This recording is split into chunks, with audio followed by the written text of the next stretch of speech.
Good evening sir. Good evening. अभी class कर लेते अब। हमारे ऐसे नहीं ऐसे टेंशन नहीं ना यहाँ आपको प्रॉफिट मिलेगा। आप लोग प्लीज म्यूट रखें, सबको म्यूट करिए।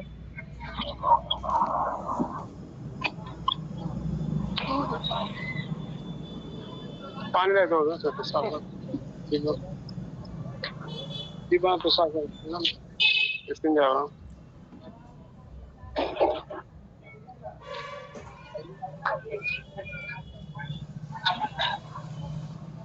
म्यूट रखें, जो लोग म्यूट नहीं रख रहे हैं हम उनको सबको बाहर कर रहे हैं। आप लोग प्लीज स्वयं से म्यूट कर लें अपना, गर्मी कम नहीं होगी, नहीं तो हम बाहर कर रहे हैं जिन लोगों का म्यूट नहीं है।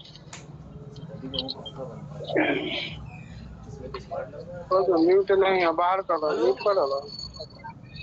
मोहित जी हाँ बोलिए। म्यूट करिए, म्यूट करोगे। और अपने आईसीआईसीआई आईसीआईसीआई का बताओ आप। पहले हम बाहर करते हैं जिन लोगों के म्यूट नहीं, फिर शुरू करते हैं। मतलब मित्र हैं उनको आईसीआई बैंक 7% पे दे रही है यार, एसबीआई और आईसीआईसीआई बैंक। हाँ वो बोल रहे हैं बोलेंगे, आप लोग सुनेंगे नहीं। चलिए ठीक है, मैं आपको बताता हूँ। ओके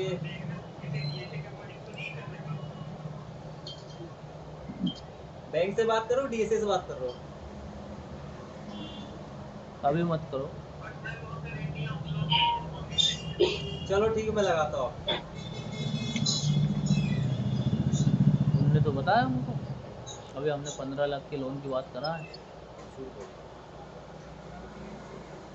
साथ बताया ना, वो आपका फ्लैट रेट, वो आपका जाएगा 14%,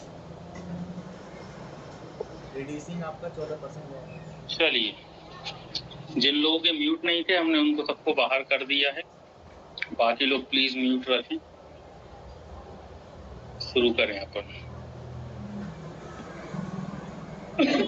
कल हम पढ़ रहे थे मेल जेनाइटल, मेल जेनाइटल में हमने पेनिस पढ़ लिया। देन आज हम बात करेंगे फीमेल जेनाइटल, फीमेल रिप्रोडक्शन की बात करते हैं।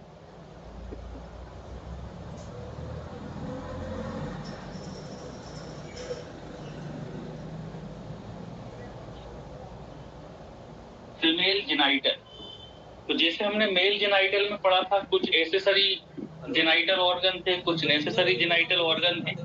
ऐसे ही फीमेल में कुछ एसेसरी और कुछ नेसेसरी जेनाइटल ऑर्गन होते हैं, है ना। मींस जिसको हम प्राइमरी सेक्स ऑर्गन, मॉर्गेज आपका कितना है, जिसको हमने दो पार्ट में डिवाइड किया है, प्राइमरी सेक्स ऑर्गन और secondary sex organ. Primary sex organ, secondary sex organ. Primary sex organ के अंदर हमारा क्या आ जाता है, यूटरस, देन ओवरी,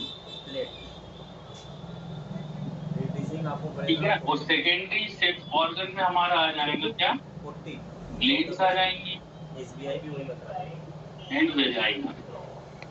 करेंगे बात। हमारा मैं कार की बता देता हूँ। वैसे देखा जाए तो यूटरस भी सेकेंडरी के अंदर आ सकता है, ठीक है ना, क्योंकि हमें रिप्रोडक्शन के लिए जरूरत है ओवा और स्पर्म की। ओवा का जेनेसिस जो है वो ओवरी करती है, तो ओवरी जो है वो प्राइमरी सेक्स ऑर्गन के अंदर आती है। तो चलिए शुरुआत करते हैं। हम पहले एक्सटर्नल जेनाइटेलिया की बात करेंगे, फिर इंटरनल जेनाइटेलिया की बात करेंगे फीमेल में। तो सबसे पहले हम बात करते हैं external genitalia in female. External genitalia female में हमें कुछ बता देता हूँ, बंदे से पूछ कर ऑर्गन दिखाई देते हैं। तो कौन कौन से वो ऑर्गन रहेंगे, तो बाहर से जब हम फीमेल जेनाइटल एरियाज को देखते हैं तब हमें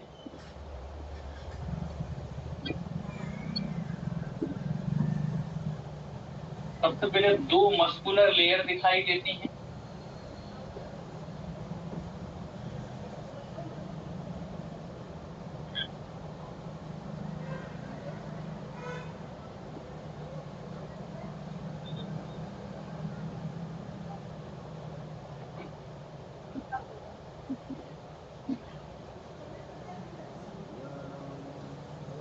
देखिए, दो हमें मस्कुलर फोल्ड दिखाई देते हैं फीमेल जेनाइटल एरिया में।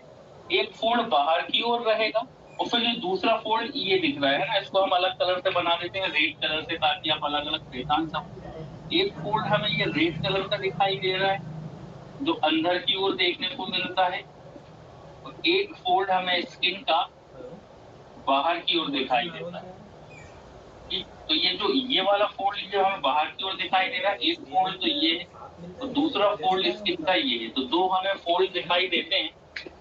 जो बाहर वाला फोल्ड होता है, इस फोल्ड का नाम है लेबिया मेजोरा। लेबिया मेजोरा, बाहर वाले फोल्ड को हम क्या बोलते हैं? Labia majora.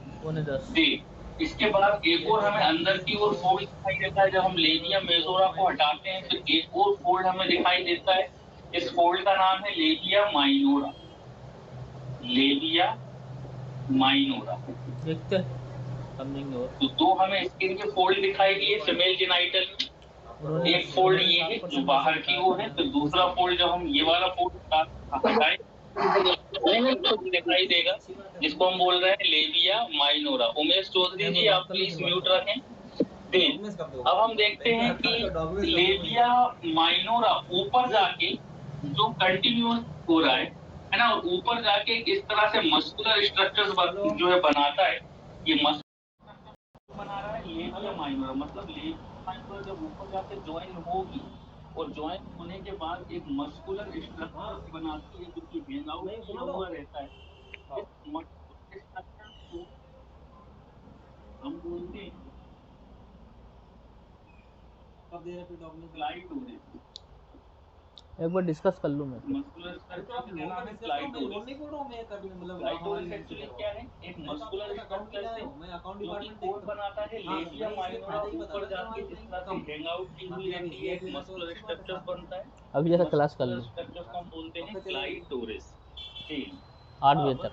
इसके बाद हमें दो ओरिफिस दिखाई देते हैं, ठीक है ना? दो ओरिफिस, एक ओरिफिस हमें ऊपर की ओर दिखाई देगा, ऊपर वाले ओरिफिस को हम क्या बोलते हैं? यूरेथ्रा। हमने याद करिए बताया था कि फीमेल में यूरेथ्रा और वेजाइनल ओरिफिस दो अलग अलग ओरिफिस होते हैं। मेल में ऐसा देखने को हमें नहीं मिलता। मेल में जहाँ से सीमन पास आउट हो रहा है वहीं से यूरिन पास आउट होती है, बट लेकिन फीमेल में देखें तो दो अलग अलग ओरिफिस हमें दिखेंगे। ऊपर वाले ओरिफिस को हम क्या बोलते हैं? यूरेथ्रा, जो कि यूरेटर से अटैच है। एक और नीचे ओरिफिस हमें दिखाई देता है, इस ओरिफिस का नाम है वेजाइना, जो कि यूट्रस से अटैच है। नीचे की ओर से यूरेथ्रा हमें ऊपर की ओर देखने को मिलता है एक्सटर्नल जेनाइट एरिया। इसके बाद जेनाइट एरिया के ऊपर वाला पार्ट जहाँ पर प्यूबिक हेयर पाए जाते हैं, जेनाइट एरिया के ऊपर वाले पार्ट को जहाँ पर क्या मिलेंगे? प्यूबिक हेयर देखने को मिलेंगे। इस एरिया को कहा जाता है मॉन्स प्यूबिक। Mons pubic. तो फीमेल में जहाँ पर जेनाइट एरिया के ऊपर वाला जो पार्ट होता है, उस पार्ट को हम बोलते हैं मॉन्स प्यूबिक, ठीक है ना? फीमेल में मॉन्स प्यूबिक कहा जाता है, लेकिन यदि मेल की बात करें तो मेल में जेनाइट एरिया का ऊपर वाला जो रीजन होता है उसे हम मॉन्स प्यूबिक नहीं बोलेंगे मेल में। फीमेल में मॉन्स प्यूबिक बोलेंगे। मेल में हम क्या बोलते हैं? Loin region. Loin, loin reason,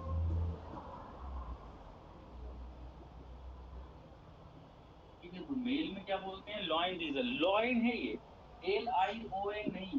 LION का मतलब होता है शेर, ये नहीं, ये लॉइन, LOIN, लॉइन रीजन, या फिर ग्रोइंग रीजन बोल सकते हैं। मेल में लॉइन रीजन बोलेंगे या फिर क्या बोलेंगे? Growing reason. लेकिन फीमेल में हम क्या बोलते हैं?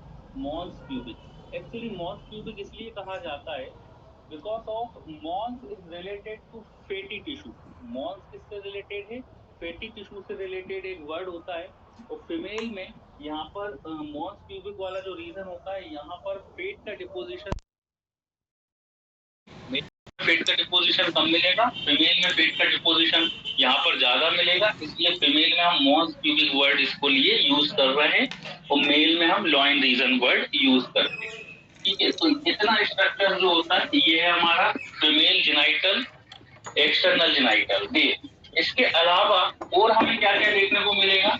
इसके अलावा हमें ये जो वेजाइनल ओरिफिस है, वेजाइनल ओरिफिस पर हमें क्या देखने को मिलेगा? वेजाइनल ओरिफिस में हमें पूरे में इस तरह से रेड कलर की एक मेमोरी, सॉरी रेड बोल रहे हैं, जो हम रेड कलर से बना रहे हैं यहाँ पर बोर्ड पर, इस तरह से एक मेम्ब्रेनस शीट होती है। एक छोटा सा बस होल जो है यहाँ से खुला हुआ रहेगा। इस मेम्ब्रेनस शीट को हम बोलते हैं हाइमेन। इस मेम्ब्रेनस शीट को हम क्या बोलेंगे? हाइमेन। ठीक। वेजाइना में पूरी ओर क्या रहेगी? एक मेम्ब्रेनस शीट कवर की हुई रहती है वेजाइना को। इस मेम्ब्रेनस शीट को हम क्या बोलते हैं? हाइमेन।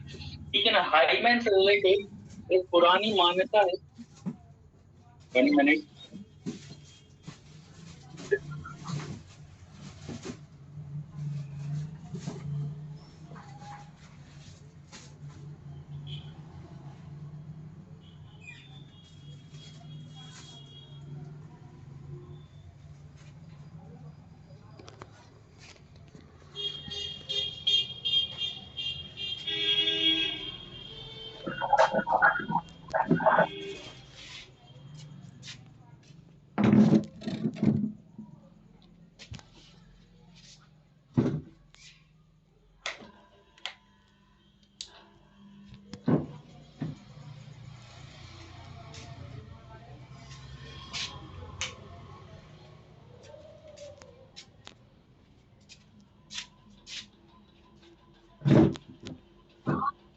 भाई ये वीडियो ऑफ कर लो यार।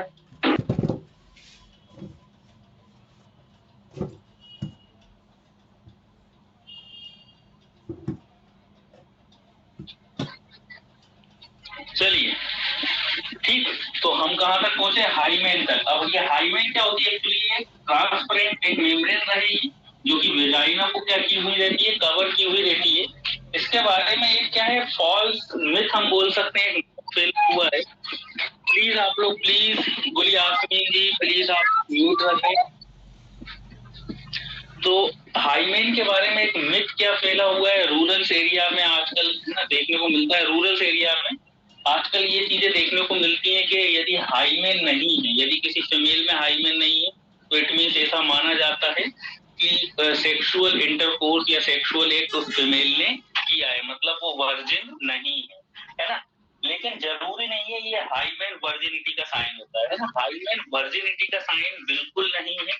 हम लोग सब पढ़े लिखे लोग हैं तो हम जानते हैं कि हाइमेन जो है एक्चुअली सेक्सुअल इंटरकोर्स के दौरान टूटती है, ठीक है, बट लेकिन जरूरी नहीं है कि ये हाइमेन सिर्फ और सिर्फ सेक्सुअल इंटरकोर्स के दौरान ही टूटती है ना। आजकल की यदि हम गर्ल्स की, फीमेल की बात करें तो कई तरह की एक्टिविटीज में पार्टिसिपेट करती हैं। आजकल वो खेल रही है, रनिंग करती हैं, साइकिलिंग करती हैं, डांस कर रही हैं, तो उससे भी ये हाइमेन जो है, हाइमेन उससे भी डिस्ट्रक्ट हो सकती है।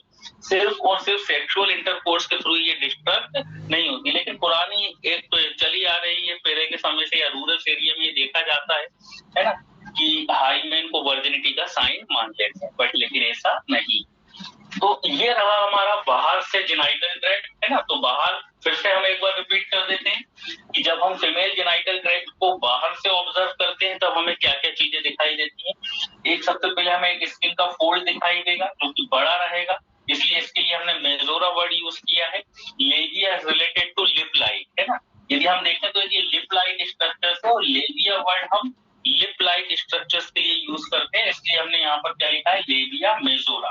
तो बाहर से एक स्किन का फोल्ड दिख रहा है जो कि सबसे बाहर वाला होता है, इसे हम लेबिया मेजोरा बोलते हैं। एक स्किन का फोल्ड हमें अंदर की ओर मिलता है जिसे हम लेबिया माइनोरा बोलते हैं। देन इसके बाद क्लाइटोरिस को जब हम देखें तो क्लाइटोरिस क्या है? लेबिया माइनोरा ऊपर जाके क्लाइटोरिस बनाती है, एक मस्कुलर स्ट्रक्चर होता है। इस क्लाइटोरिस का भी क्या फंक्शन है कि during excitement, during sexual act, इस क्लाइटोरिस में क्या आते हैं?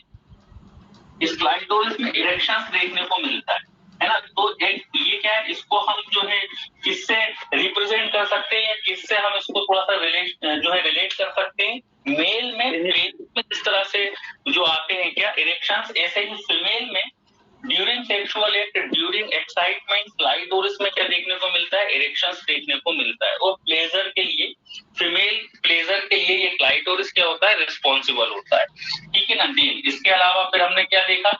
वेजाइना में या फिर हमने जो जेनाइटल ट्रैक्ट है जिसमें हमने दो तरह की जो है ओपनिंग देखी। एक ऊपर की ओपनिंग है जिसको हम यूरेथ्रा बोल रहे हैं, और यूरेथ्रा ये किससे अटैच रहती है?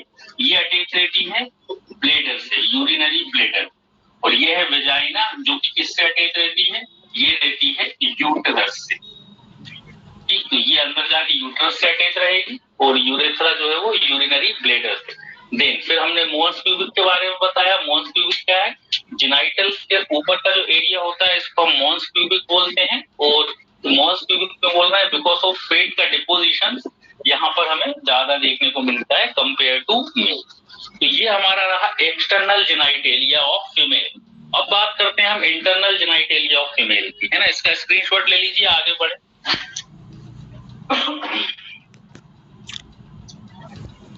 चलिए अब बात करते हैं हम इंटरनल जेनाइटेलिया। वैसे सब लोग आप पढ़ भी चुके हैं पहले इंटरनल जेनाइटेलिया। अब इंटरनल जेनाइटेलिया ऑफ फीमेल में हमें क्या क्या दिखाई देता है? यहाँ पर हमें यूट्रस दिखाई देगा। इस यूट्रस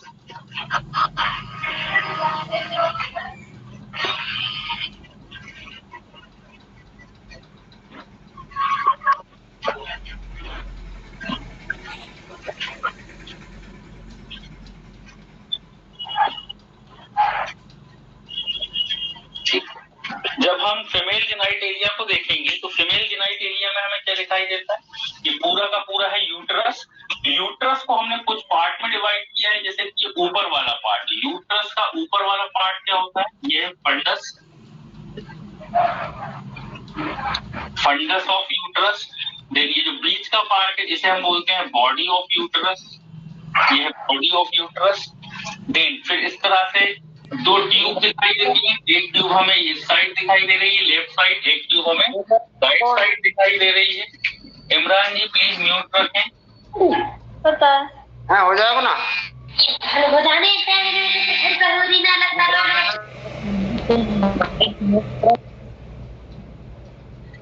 क्या और दिखाई दे रहा है यहाँ पर हमें? इस तरह से एक डक्ट जैसा स्ट्रक्चर दिखाई दे रहा है, एक नाली जैसा स्ट्रक्चर हमें दिखाई दे रहा है। इसे हम बोलते हैं ओविडक्ट। इसे हम क्या बोलेंगे? ओविडक्ट। ओविडक्ट।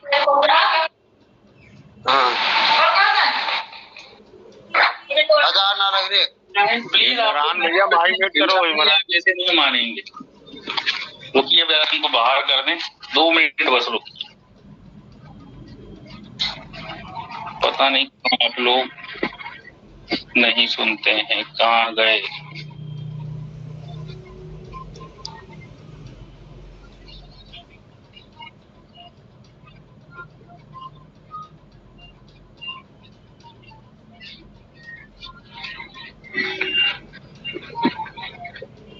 चलिए देख, इसे हम क्या बोलते हैं? ओविडक्ट, या इसका दूसरा नाम है फेलोपियन ट्यूब। फेलोपियन ट्यूब, इसके 2 नाम है। इसको हम ओविडक्ट भी बोल सकते हैं और फेलोपियन ट्यूब भी बोल सकते हैं।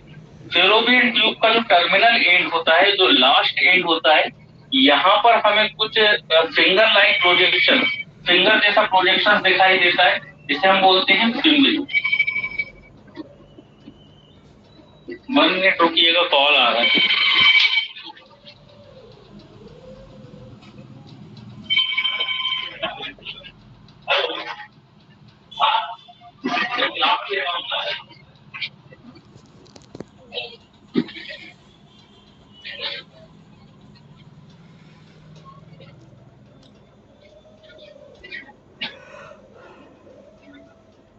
ठीक, ये है हमारा फिंगर लाइक प्रोजेक्शन, जिसको हम क्या बोलते हैं? फिंगरी। ये है ओवरी। 2 ओवरी रहती है, एक लेफ्ट साइड रहेगी और एक राइट साइड रहेगी। बॉडी हो गया, फंडस हो गया, ओविडक्ट हो गया, फिंगरी हो गया, जो कि फिंगर लाइक प्रोजेक्शन है। देन बॉडी नीचे से जब हम नीचे की ओर आएंगे यूट्रस में, तो हमें ये नेरोइंग एरिया दिखता है। इस नेरोइंग एरिया को हम बोलते हैं सर्विक्स, सर्विक्स ऑफ यूट्रस। ये जो नेरोइंग एरिया दिखता है ये है सर्विक्स ऑफ यूट्रस, और ये है नीचे की ओर वेजाइना। ये है वेजाइना। तो यूट्रस में हमें कुछ इतने पार्ट दिखाई देते हैं। देन इसके अलावा यदि हम देखें तो यूट्रस की जो बॉडी होती है, यूट्रस की बॉडी भी यहाँ पर 3 तरह की यहाँ पर मसल्स रहेंगी, या 3 तरह की लेयर से मिलकर बनती है। या यूट्रस में हम कह सकते हैं 3 तरह की लेयर्स होती हैं, ठीक है ना। 1 2 एक हम रेड कलर से बना देते हैं सबसे अंदर वाली, ये सबसे अंदर वाली लेयर है। तो यूट्रस में 3 तरह की लेयर्स रहेगी या 3 तरह की लेयर से मिलकर बनता है। सबसे अंदर वाली जो लेयर होती है इसे कहा जाता है एंडोमेट्रियम। एंडोमेट्रियम सबसे अंदरूनी लेयर जो है उसे क्या बोलेंगे, एंडोमेट्रियम डे। उसके बाद जो सेकंड नंबर की है जिसे हम बोलते हैं मायोमेट्रियम।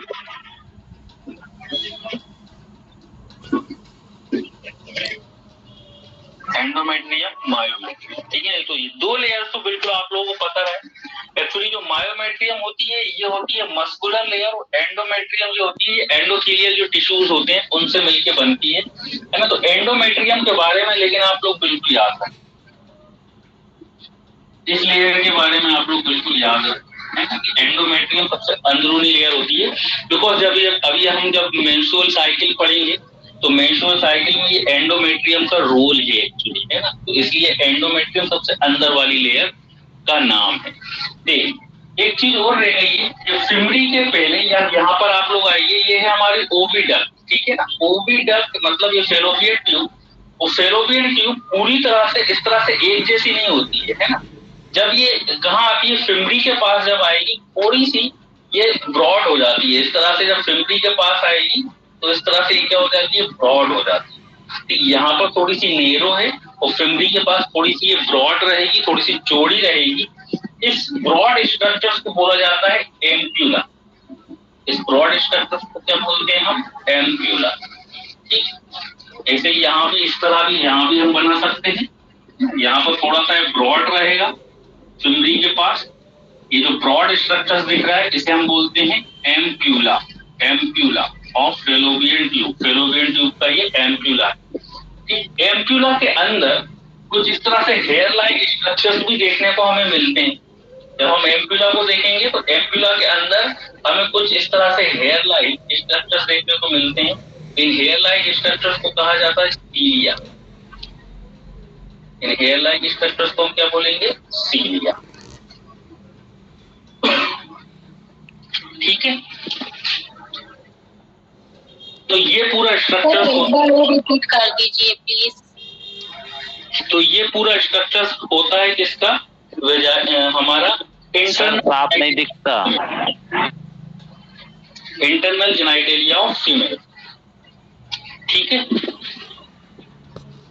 सर एक बार रिपीट कर दीजिए, थोड़ी 2 मिनट। सर यूट्रस कहाँ रहता है, यूट्रस? अरे ये पूरा का पूरा यूट्रस ही है, ये पूरा क्या है, यूट्रस ही, एब्डोमिनल कैविटी के अंदर। यूट्रस को हमने देख लीजिए, फिर से एक बार सुन लीजिए। यूट्रस को हमने कितने पार्ट में डिवाइड किया है, यूट्रस को हमने कुछ पार्ट्स में डिवाइड किया है। जैसे ये ऊपर वाला जो पार्ट है ना, इतना जो पार्ट होता है इसे हम बोलते हैं फंडस ऑफ यूट्रस। ये इतना जो पार्ट दिख रहा है ऊपर का, इस पार्ट को हम क्या बोलेंगे, फंडस ऑफ यूट्रस। मतलब यूट्रस का क्या है, ये फंडस वाला पार्ट। तो बीच का जो इतना पार्ट हमें दिख रहा है ये है बॉडी ऑफ यूट्रस, ये यूट्रस की बॉडी कहलाती है। और जो नीचे वाला पार्ट है जिसे हम बोलते हैं सर्विक्स ऑफ यूट्रस। सभी में यूट्रस वर्ड आप लगा लें, सर्विक्स ऑफ यूट्रस मतलब नीचे का जो नैरोइंग पार्ट है, इस पार्ट को कहा जाता है सर्विक्स। अब उसके बाद क्या है, यूट्रस में कुछ इस तरह से डक्ट निकली रहती है, जैसे कि यहाँ पर 2 डक्ट हमने निकाली, एक डक्ट ये है, दूसरी डक्ट ये है, एक लेफ्ट साइड और एक राइट साइड। इस डक्ट का नाम है ओविडक्ट। ओविडक्ट भी बोल सकते हैं या फिर हम क्या बोल सकते हैं, फेलोपियन ट्यूब। इस फेलोपियन ट्यूब में लास्ट का जो टर्मिनल पार्ट होता है, इस लास्ट वाले टर्मिनल पार्ट को हम बोलते हैं फिमरी, है ना। जब फिमरी के पास ये थोड़ा सा क्या होता है, थोड़ा सा ये डायलेट पार्ट है। डायलेट मतलब थोड़ा सा फूला हुआ सा पार्ट है। देखिए यहाँ पर इतना फूला नहीं है, लेकिन फिमरी के पास थोड़ा सा फूला हुआ सा पार्ट है। इस फूले हुए पार्ट को, इस स्वेल पार्ट को हम बोलते हैं एम्प्यूला। और एम्प्यूला के अंदर कुछ हमें हेयर लाइक स्ट्रक्चर्स दिखते हैं। इस हेयर लाइक स्ट्रक्चर्स को क्या कहा जाता है, सीलिया। देन इसके बाद ओवरी मिलेगी, और ये ओवरी से हवा में लटकी हुई नहीं रहती है। ओवरी कुछ लिगामेंट के थ्रू इस तरह से जुड़ी हुई रहती है ना। ओवरी यूट्रस के साथ लिगामेंट्स के साथ जुड़ी हुई रहती है। इन लिगामेंट्स को हम बोलते हैं सस्पेंसरी लिगामेंट। सस्पेंसरी लिगामेंट्स का क्या नाम है? Suspensory ligament. मीन जो कि ओवरी जो है वो यूट्रस के साथ लिगामेंट्स के साथ जुड़ी हुई है। इन लिगामेंट्स को हम बोल रहे हैं सस्पेंसरी लिगामेंट, सस्पेंसरी लिगामेंट। ठीक है ना। अब ओवरी का क्या काम होता है? ओवरी का काम होता है ओवा को बनाना और ओवा बनाने के बाद रिलीज करना। जब ओवा रिलीज होगा तो ये फिम्बरी है ना, जो कि फिंगर लाइक प्रोजेक्शंस होते हैं, फिम्बरी क्या करती है? ओवा को केच करने का काम करेगी। देन ओवा कहाँ आ जाता है? एम्पुला के अंदर आ जाता है। अब एम्पुला के अंदर याद रखिएगा, फर्टिलाइजेशन हमेशा एम्पुला के अंदर ही होता है। फर्टिलाइजेशन कहाँ होता है? एम्पुला के अंदर। यदि आपसे कोई पूछे कि फेलोपियन ट्यूब में फर्टिलाइजेशन कभी भी यहाँ नहीं होगा, है ना, एग का फर्टिलाइजेशन कहाँ होगा? इस फेलोपियन ट्यूब में भी कौन से वाले पार्ट पर? एम्पुला वाले पार्ट पर। मतलब स्पर्म को ट्रेवल करके एम्पुला तक आना पड़ता है और फर्टिलाइजेशन यही होगा। बिकॉज ऑफ यहाँ पर क्यों फर्टिलाइजेशन होता है? क्योंकि जब ओवर रिलीज होता है, वो हम आगे पढ़ाएंगे, जब ओवर रिलीज होता है यहाँ पर एम्पुला वाला स्ट्रक्चर है, यहाँ पर कुछ समय के लिए वेट करता है, लगभग 24 आवर्स तक वो यहाँ पर वेट करेगा। ठीक है ना। यदि स्पर्म आ जाएगा तो यहाँ पर फर्टिलाइज हो जाएगा ओवा। यदि स्पर्म नहीं आएगा तब क्या होगा? ये सीलिया होता है ना, ये जो सीलिया हमें दिख रहा है, सीलिया इसको पुश कर देते हैं। जैसे ओवा को पुश करेंगे और ओवा को कहाँ ले आते हैं? फेलोपियन ट्यूब में ले आते हैं। वो फेलोपियन ट्यूब में आने के बाद वो ओवा कहाँ आ जाएगा? बॉडी ऑफ यूट्रस में आ जाएगा और मेंस्ट्रुअल ब्लीडिंग के थ्रू वो चीज क्या हो जाती है? बाहर निकल जाती है, यदि फर्टिलाइज नहीं हुआ है। यदि फर्टिलाइजेशन हो जाएगा तब वो आगे हम फर्टिलाइजेशन की प्रोसेस में बताएंगे कि फर्टिलाइजेशन भी किस तरह से हो रहा है ना। वो अपन एक एक चीज डिटेल में पढ़ेंगे आगे की क्लासेस में। इतने पार्ट में किसी को कोई परेशानी हो, कोई तो पूछें, अदरवाइज हम कल लेंगे क्लास। आज थोड़ा सा हमें जल्दी जाना है। हाँ जी बताएं। सर ये पूछ रही हूँ कि सर यूट्रस की लंबाई चौड़ाई कितनी होती है? नॉर्मल फीमेल कितनी होती होगी? यदि तो छोटी या बड़ी हो तो प्रॉब्लम होती है। यूट्रस की लंबाई चौड़ाई भी होती होगी कुछ, कितनी होती होगी? जिससे ज्यादा ये छोटी हो तो प्रॉब्लम होती होगी। आपका क्वेश्चन अपन समझ नहीं पा रहे हैं, आप क्या कहना चाहते हैं? सर जैसे यूट्रस का पढ़ा है ना, हाँ सर फीमेल की नॉर्मल यूट्रस कितनी होती है? ये फीमेल बॉडी में यूट्रस का साइज पूछ रहे हैं सर। साहब ये सर्विक्स का मॉर्फोलॉजी पूछ रहे हैं, मॉर्फोलॉजी ऑफ सर्विक्स। डायमीटर पूछ रहे हो? यस सर, कुछ तो बता दीजिए क्या होता है कितनी नॉर्मल?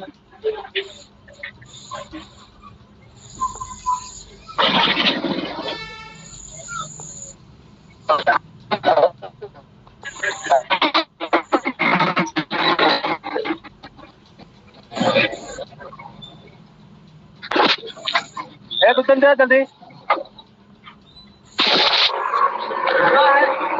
कटार मरचा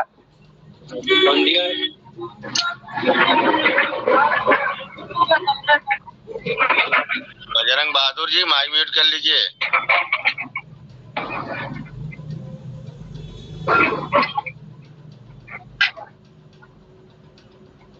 अरे गुप्ता सर, ये कुछ पूछना था आपसे।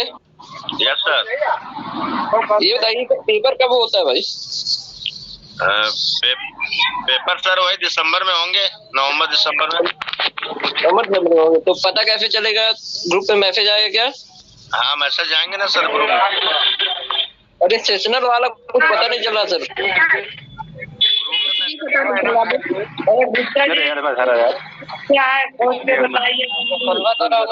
बातें नहीं,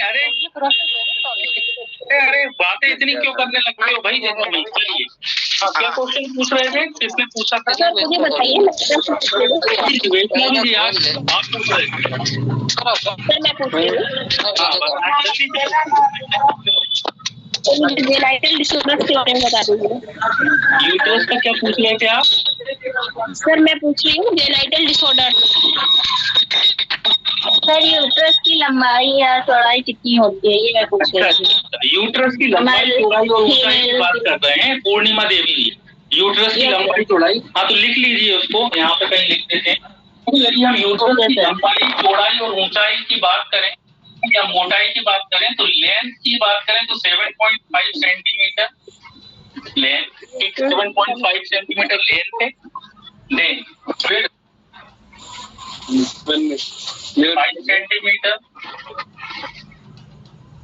और थिकनेस 2.5 सेंटीमीटर। ये इसका normal diameter 7.5 centimetre into 5 centimetre into 2.5 centimetre. Weight यदि हम देखें इसका तो वेट रहेगा 30 to 60 ग्राम ओनली, 30 to 60 ग्राम ये इसका नॉर्मल वेट है। लेकिन यदि हम बियरिंग की बात करें कि यूट्रस कितना बियर कर सकता है ना, तो बियर करने की कैपेसिटी तो उसकी बहुत ज्यादा होती है और इसकी जो मसल्स होती है वो इलास्टिक उसमें बहुत ज्यादा होती है ना। आपको देखने में लग रहा होगा कि 7.5 सेंटीमीटर तो है इसकी लेंथ, लेकिन ये बच्चे को भी कैरी करने की कैपेसिटी रखती है बिकॉज ऑफ इलास्टिसिटी होती है ना। जब प्रेगनेंसी की यदि हम बात करें, प्रेगनेंसी के समय इसकी इलास्टिसिटी बढ़ जाती है, लेकिन नॉर्मल यदि नॉन प्रेग्नेंट कोई वुमेन है तो नॉन प्रेग्नेंट में इसका डायमीटर इतना कुछ रहेगा है ना, और इसका वेट कितना रहेगा 30 to 60 ग्राम अप्रोक्सीमेटली। सर यहाँ तो कुछ हार्मोन्स भी रिलीज होते हैं क्या? पढ़ेंगे, अभी तो शुरुआती करा, आगे हम बताएंगे हार्मोन्स कौन कौन से रिलीज होते हैं, वो भी से रिलीज होते हैं। जेनाइटल डिसऑर्डर्स के बारे में बताइए। वो भी पढ़ेंगे, जेनाइटल डिसऑर्डर भी बताएंगे। अभी तो इससे हमने स्ट्रक्चर ही पढ़ा है, आगे की क्लासेस में जेनाइटल डिसऑर्डर भी बताएंगे आप। Okay sir, okay. चलिए, तो आज के लिए थोड़ा सा इतना ही अपन रखते हैं, क्योंकि थोड़ा सा आज हमें जानना है, पेशेंट्स वगैरह आज ज्यादा है क्लिनिक पर। ओके सर, मिलते हैं है ना। चलिए, गुड इवनिंग सर।